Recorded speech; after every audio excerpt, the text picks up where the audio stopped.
નમસ્તે વિદ્યાર્થી મિત્રો, આજે આપણે એક નવું ચેપ્ટર સ્ટાર્ટ કરશું જેમનું નામ છે ભારત ખનિજ અને શક્તિના સંસાધનો।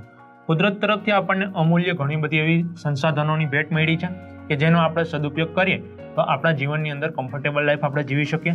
ખૂબ જ આ ઉપયોગી સંસાધનો છે એની આજે આપણે વાત કરશું। આપણને ખ્યાલ છે કે પ્રાચીન સમયની અંદર આદિમાનવ છે એમની જરૂરિયાત છે એ મર્યાદિત હતી, એટલે કે એમને પાણી ખોરાક મળી જતું તો ચાલતું, પણ જેમ જેમ અલગ અલગ એ સમયની સાથે પરિવર્તન કરતો ગયો એમ એની જરૂરિયાતોની અંદર વધારો થતો ગયો। પહેલાના યુગ જોઈએ તો પાષાણ યુગ, લોહ યુગ, આવા અલગ અલગ યુગો હતા જેમની અંદર એ પથ્થર દ્વારા શિકાર કરતો। પછી ધીમે ધીમે એમની અંદર જેમ જેમ સંશોધનો થતા ગયા અને સમયની સાથે એને અમુક વસ્તુઓ પ્રાપ્ત થતી ગઈ પૃથ્વીના પેટાળમાંથી, એમ એ ખનિજનો ઉપયોગ કરતો થયો। એટલે ખનિજ તત્વો છે એ પ્રાચીન સમયથી માનવીની જરૂરિયાત માટે ખૂબ જ ઉપયોગી રહ્યા છે। તો આ જે ખનિજ છે એ કુદરતી સંસાધન છે, એટલે કે કુદરત તરફથી આપણને પ્રાપ્ત થયેલ છે। આજના સમયમાં ખનિજો રાષ્ટ્રના આર્થિક વિકાસની કરોડરજ્જુ ગણાય છે। એટલે કે જો આજના સમયની આપણે વાત કરીએ તો ત્યારે પથ્થર એટલે કે પાષાણ યુગથી લઈ અને અત્યારે ચંદ્ર સુધી આપણે જઈ શકીએ તો એ જે આપણી પરિવર્તન થયું છે સમયની સાથે એની અંદર ખનિજ તત્વો છે એ ખૂબ જ ઉપયોગી સાબિત થયા છે। કારણ કે ખનિજ તત્વો છે એ પૃથ્વીના પેટાળમાંથી જે તે રાષ્ટ્રને મળે છે એ રાષ્ટ્ર આર્થિક રીતે સદ્ધર થાય છે। આપણે કહી શકીએ કે યુએસ અને રશિયા આ બે મહાસત્તા છે, એનું કારણ શું તો કે એના ખનિજ તત્વો દ્વારા આર્થિક રીતે પોતે આગળ વધ્યા છે।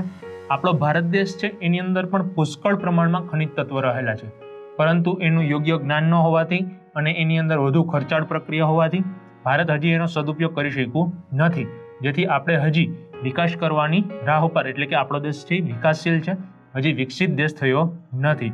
જો આ ખનિજ તત્વોનો સદુપયોગ યોગ્ય ઉપયોગ થાય તો 100% એ દેશ છે એ આગળ આર્થિક રીતે વધી શકે છે।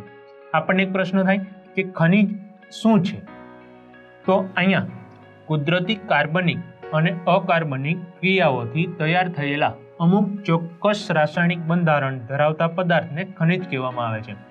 એટલે કે પૃથ્વીના પેટાળની અંદર જે તે કંઈ રાસાયણિક તત્વો પડ્યા છે એમની અંદર ક્યારેક કાર્બનિક અને અકાર્બનિક ક્રિયાઓ થાય છે, એમાંથી જે વસ્તુનું પદાર્થનું નિર્માણ થાય ચોક્કસ બંધારણ પ્રમાણે એને ખનિજ તત્વ કહેવામાં આવે છે। ખનિજ પૃથ્વીના પેટાળમાં અનંતકાળથી ચાલતી અજૈવિક પ્રક્રિયાનું પરિણામ છે। એટલે કે ખનિજ તત્વ છે એ પૃથ્વીની પેટાળની અંદર હજારો વર્ષ, એટલે કે ખૂબ જ જૂના હજારો વર્ષથી એ પ્રક્રિયા સતત ચાલુ રહે છે અને એને લીધે જે તે કંઈ અજૈવિક પ્રક્રિયા થાય, રાસાયણિક પ્રક્રિયા થાય એ શેમાં પરિણામે છે? ખનિજ તત્વોમાં।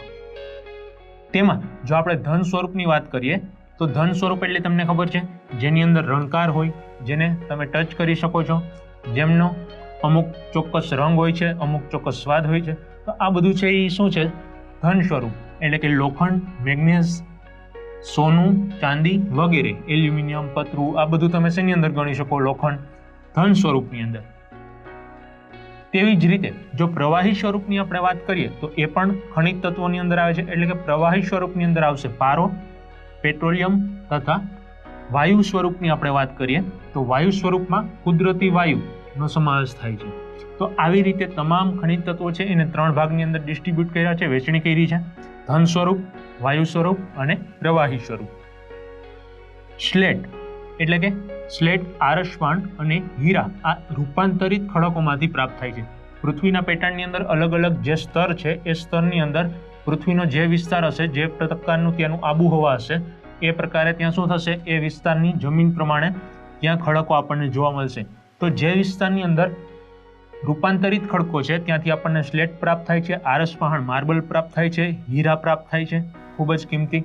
એવી રીતે જે વિસ્તારની અંદર આપણને ખ્યાલ છે કે ભારત દેશ છે એ ખૂબ જ વિશાળ દેશ છે, વિસ્તારની દ્રષ્ટિએ પણ એમની અંદર અલગ અલગ ખાડીઓ, સમુદ્ર, મહાસાગર, ઉચ્ચ પ્રદેશ, પર્વતીય પ્રદેશ, જંગલો, આ મેદાની પ્રદેશ, તો આ તમામ છે એની બંધારણીય દ્રષ્ટિએ અલગ અલગ જોવા મળે છે। જમીનના પ્રકાર પણ અલગ અલગ હોય છે। તો એની અંદર જ્યાં આગ્નેય ખડકો છે ત્યાં આપણને શું પ્રાપ્ત થાય છે? કયું ખનિજ? તો કે લોખંડ, સોનું, તાંબુ, જસત અને ચાંદી જેવા ખનિજો પ્રાપ્ત થાય છે। આવી જ રીતે ત્રીજું જોઈએ તો કે પ્રસ્તર ખડકોમાંથી સંચાલનના શક્તિના ખનિજો, એટલે કે આપણે જે ઉર્જાની જરૂર છે, જેમાંથી આપણને ઉર્જા પ્રાપ્ત થાય છે, એવા જે પ્રસ્તર ખડકો હોય એમાંથી આપણને શું પ્રાપ્ત થાય છે? કોલસો, ખનિજ તેલ અને કુદરતી વાયુ મળી આવે છે। તો આ કોલસો, ખનિજ તેલ એટલે કે પેટ્રોલિયમ પેદાશ અને કુદરતી વાયુનો આપણે સદુપયોગ કરી એની ઉર્જામાંથી અલગ અલગ ઉદ્યોગોની અંદર ઉપયોગ કરી અને આપણા દેશને આર્થિક સદ્ધર પણ બનાવી શકાય છે. હવે વિદ્યાર્થી મિત્રો આપણે જોઈશું ખનિજોના પ્રકાર.